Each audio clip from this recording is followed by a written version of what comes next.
Hello everyone, welcome back to my YouTube channel. This is me, Shine Azad. So, it's been a long time since I posted a video. I think January में last post हुआ है. So yeah, July में post हो रहा है तो काफ़ी time निकला है. So उसके बारे में, yes, I have got admission in a medical college and it was earlier known as Government Allopathic Medical College Banda.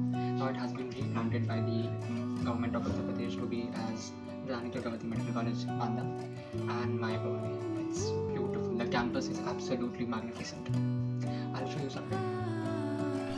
So I was home for a couple of days and as usual internals खत्म हुए तो कुछ celebration तो बनता ही है. So me being me, I ordered a book. Actually I want to thank one of my friends जिसने एक actually movie suggest करी थी, Da Vinci Code. So I researched about it and I thought I should go one step further. So I ordered a book by Dan Brown. Yes, none other than Angels and Demons, the first Robert Langdon thriller.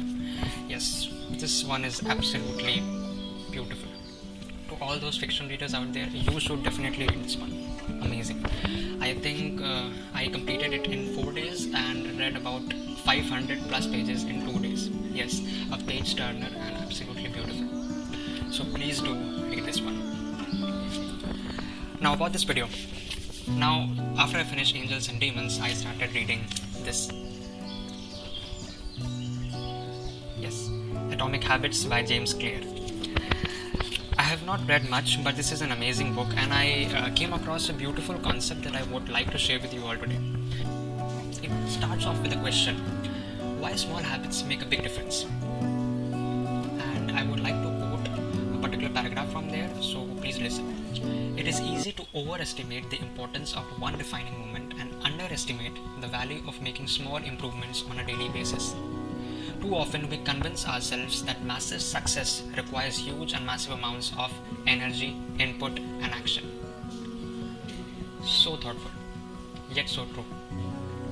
ये हम सब सोचते हैं ना कि हाँ अगर कुछ बहुत ड्रास्टिक चेंज लाना हो अपनी ज़िंदगी में तो we have to put a lot of effort, lot of time has to go into that, a lot of thought, a lot of energy has to be put.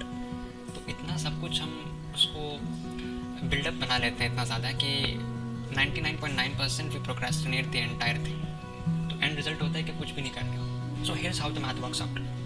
If you get 1% better each day in anything of your choice, you will end up being 37 times better by the time you are done. And on the converse, if you get 1% worse each day for 1 year, you will definitely decimate to zero. Now I have observed this. What starts as a small win or a minor setback always leads to something more. Always it accumulates into something more. Just look at this graph. On the vertical axis we have results and on the horizontal axis we have time, and we have two exponentially increasing and decreasing graphs. Obviously the improvement one moves upwards, it's the exponentially increasing one, and the exponentially decreasing one is the lower one. And you can see the math stated above it. 1% worse every day for 1 year will be 0.99 raised to the power 365 is equal to obviously decimated to 0.03, and 1% better every day for 1 year, that would be 1.01 raised to the power 365, that would make 37.78. Humongous change, humongous. So after reading a few more pages, I came across another beautiful paragraph. It went like this: your outcomes are a lagging measure of your habits. Now what does this mean? Let me explain. Lagging here means that the effect of your actions is delayed. Listen to this. Your net worth is a lagging measure of your financial habits. Your weight is a lagging measure of your sleep, eating and exercising habits. Your knowledge is a lagging measure of your learning habits. So more or less you get what you repeat. Now habits have a compounding effect. We have seen that in the graphs that I showed you. And it is up to you whether you use them for your benefit or against you. Let us have a look at some of the examples of positive and negative compounding. Let's take up positive compounding first. Positive compounding of productivity. This example is from my own life. Often it would happen that while I was preparing for my NEET UG exam, I would sit down for 4 to 5 hours straight in the morning and I would do the hardest job of the day, hardest material, hardest task, I would tackle that first. And by the end, I would obviously get tired, but the feeling of task completion always overpowered that. Now, it always led 2 to 3 more study sessions of about 2 to 3 hours. So, in all, I would get around 10 to 12 hours of study per day. So, productivity of my first study session always compounded, and it gave me a sense of purpose right in the beginning, and it helped me to study for 10 to 12 hours each day. Now, positive compounding of knowledge. Now, this one example is also from my preparation time. While we were studying organic chemistry, you must have studied each chapter individually first. First, you would study the basic concepts of organic chemistry, then hydrocarbons, then haloalkanes, and whatnot. So, initially, the basic concepts in hydrocarbons chapter of 11th class is quite tough. But when you have finished the entire organic chemistry from A to Z, and when you start tracing your way back to the beginning, you realize everything is connected. So your knowledge also compounds. Same thing happened in biology. As we studied different systems, different physiology, it all started to make sense in the end. So that's how knowledge compounds. Now, positive compounding of relationships. Now, I can vouch for this personally. The best relationships are made in which you have invested a lot of time. Like not 4 to 5 hours each day. I am talking about long-term time investment. Like it's like what I said about wine. The older it gets, the better it is. Same thing happens with relationships. As more time passes, relationships mature and they bloom. Now let's have a look at negative compounding.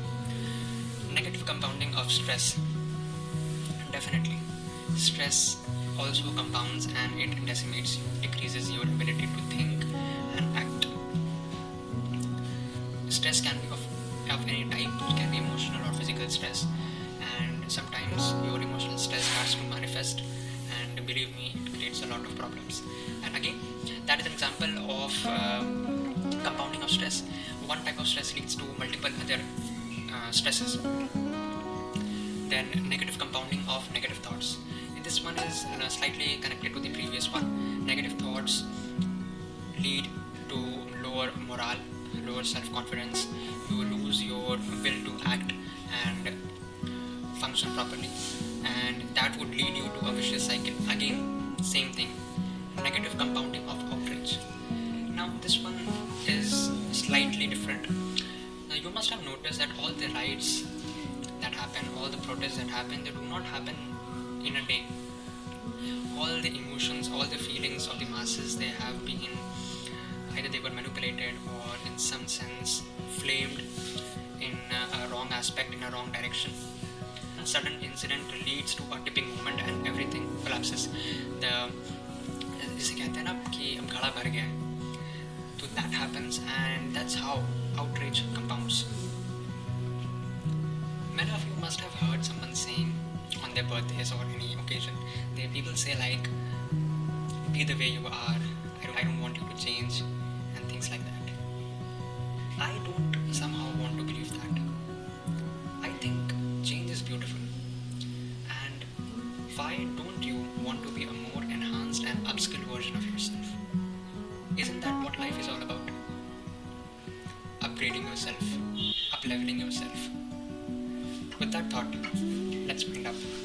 Before I do that, I want to ask you, what is your takeaway from this video? Ready? My takeaway would be that I want to be better by next year, in some aspect or the other. I just want to grow. Let's journal that out. Take a small diary like this one, and let's write something, and we can create something like this. Something like I have already done, like this one says Perseverance History of May 22, and it makes you accountable for your efforts. Thank you. We will meet again